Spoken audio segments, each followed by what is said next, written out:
Hello learners, welcome to the another session, that is life cycle assessment measurement techniques. So we have understood that what is meant by the life cycle assessment and what are the criteria which are behind for the life cycle assessment. From a standard perspective, life cycle assessment is dealt with under the umbrella of the ISO 14000 series. So the main documents which are involved in the life cycle assessment are ISO 14040, for that is the Principles and Framework 1997, and ISO 14041 gives the details about life cycle inventory analysis, that is 1998, and ISO 14042 life cycle impact assessment 2000, and ISO 14043 life cycle interpretation in 2000. So for this life cycle assessment, data quality requirements are highly important. That means the data quality requirements should be documented to define the required properties of the data for the study. That means the data quality is most important because it has a significant influence on the results of the LCA study. So the requirements of the data quality have to be determined at the beginning of the study itself. In general, data quality is a trade-off between the feasibility and the completeness. So the quality of a data set that can only be assessed if the characteristics of that particular data are sufficiently documented. So data quality does therefore correspond to the documentation quality.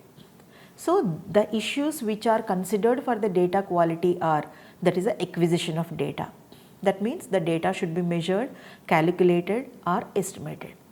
How much of the data is required, whether it is a primary data or how much data is taken from the literature and databases, that means that is for the secondary data, and also depends upon the time reference.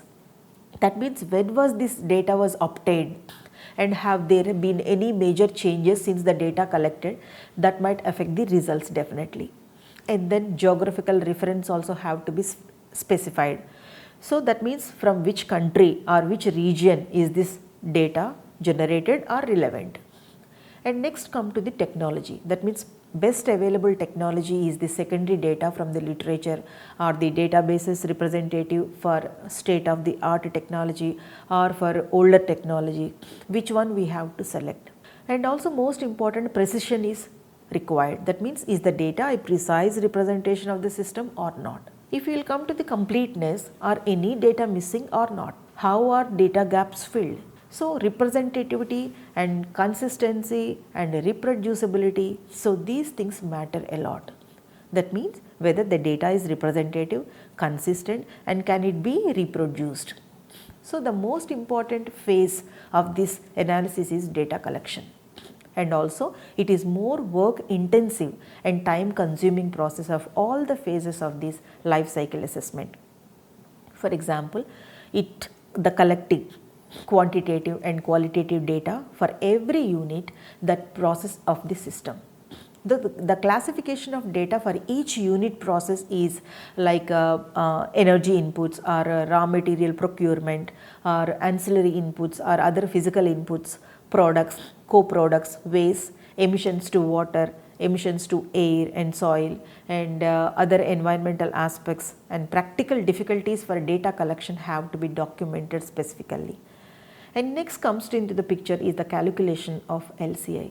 So before calculating the life cycle inventory, they have to check for data validation. That is validating the collected data, that is a continuous process. This can also be done with the mass or energy balances as well as with a comparison to similar data. These methods have to be in place to handle data gaps. So the relating data to unit process, it definitely providing data functional unit. That means the data has to be related to the particular functional unit of that process, because these steps which are necessary to generate the LCI for each unit process and for the overall product system. So the life cycle impact of the whole product system is the sum of all LCAs of all involved processes. Now we will come to the life cycle impact assessment. So it identifies and evaluates the amount and significance of the potential environmental impacts which arises from the life cycle impact. And then the inputs and outputs of the first assigned to impact categories and also their potential impacts that are quantified according to the characterization factors. So, the measurement techniques of the life cycle impact assessment is mainly based on the quantitative and qualitative methods which are characterization of environmental impacts of a specific system. So, in this phase, the quantified mass and energy balances of a particular system in the life cycle inventory phase that are combined into the specified environmental effects. So, it consists of the classification step, characterization step, normalization, valuation. So, these 4 steps are mainly involved in the measurement of the life cycle assessment. So, first we will see the classification. We know that it is a qualitative technique definitely, where the environmental burdens that are compiled to categorize in the various impacts to specify adverse effects on depletion of natural resources and also environmental and human health. So, the compilation that can be done based on the adverse impacts of the burdens to identify a similar burden which is common to a number of impacts. I would like to give you an example, that is volatile organic compounds VOCs are there. They are responsible for global warming and ozone depletion. So, the problem oriented approach is the method which is used to classify the potential impacts. And also the considerations of the life cycle assessment are abiotic resources depletion and global warming, ozone depletion, some criteria is there, and also acidification, eutrophication and photochemical oxidant formation and effects on humans, that is human toxicity, and also effects on environment, that is ecotoxicity, land use. Next comes to the characterization step. So, in this step it is a quantitative step. It definitely measures the total impacts of the environmental burdens that will be predicted in LCI analysis. So, this phase of analysis is quantitative in nature and that could be based on the scientific findings on the predicted environmental impacts in the inventory analysis. In this, the problem oriented methodology, the effects are measured relative to a reference. For example, for the determination of the global warming potential of gases like methane and volatile organic compounds like carbon dioxide is a reference gas. So, the overall impact can be calculated by the equation which is you are seeing on the screen. So, everything has been clearly mentioned there, and then there is a relative contribution of a burden is there, and then impact. So, the life cycle impact analysis, this method is not well established and it is reorganized that there is a comparatively huge uncertainty in impact categorization, environmental burdens and parameters for the modeling and the type of models that are used for the impact category. So far, that is a uniform system for the evaluation of substances is one of the models which is in practice. Next is the normalization. So, this can be carried out in compare the data to the correct magnitude of adverse effects in a given system, and it can be performed on the total emissions in a specific area over a given period of time.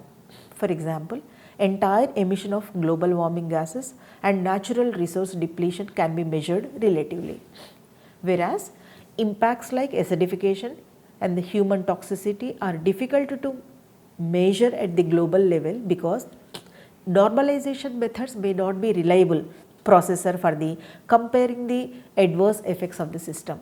So, the identification of significant issues, all these things have to be taken care of.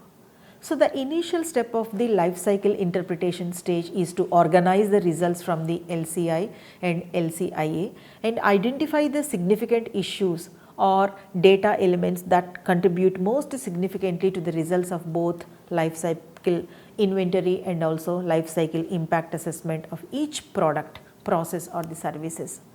So, the identification of significant issues that guides the evaluation step because of the extensive amount of data has been collected. It is only feasible within the reasonable time and resources to assess the data elements that contribute significantly to outcome of the result. So, these issues should be determined in accordance with the goal and scope definition and iteratively with the evaluation phase. So, the results will be presented in the form of data lists, tables, sometimes bar diagrams, or otherwise the whatever it is the convenient forms which are feasible. And they can be arranged according to the life cycle phases, different processes, types of environmental impact or other criteria can be followed. And next one is evaluation. The aim of the evaluation is to enhance the reliability of the study. It is a final and most subjective step of the impact assessment. In this, the relative significance of different impacts is weighted so that they can be compared among themselves. So, this will be useful for the completeness check, sensitivity check and also consistency check. So, resulting of these criteria, different environmental impacts are reduced to a single environmental impact function. So, it is a measure of environmental performance. This can be represented by that equation which you are seeing, where Wk is the relative importance of impact, that is Ek.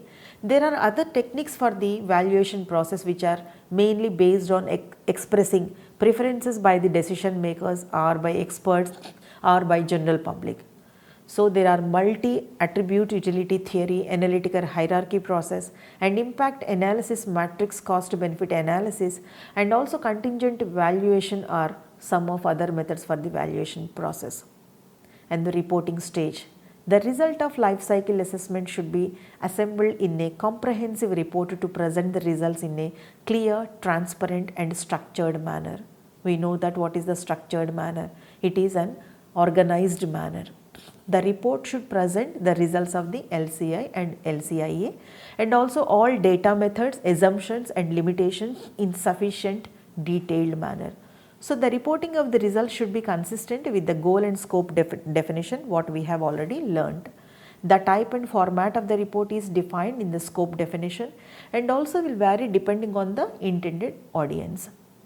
The ISO 14044 requires full transparency in terms of value choices, rationales and expert judgments. If the result will be reported to someone, that is who is not involved in LCA study, that is a third party, normally we can call them as stakeholders, any misinterpretation of the result should be prevented. Dear learner, you must have understood about the measurement techniques of LCA.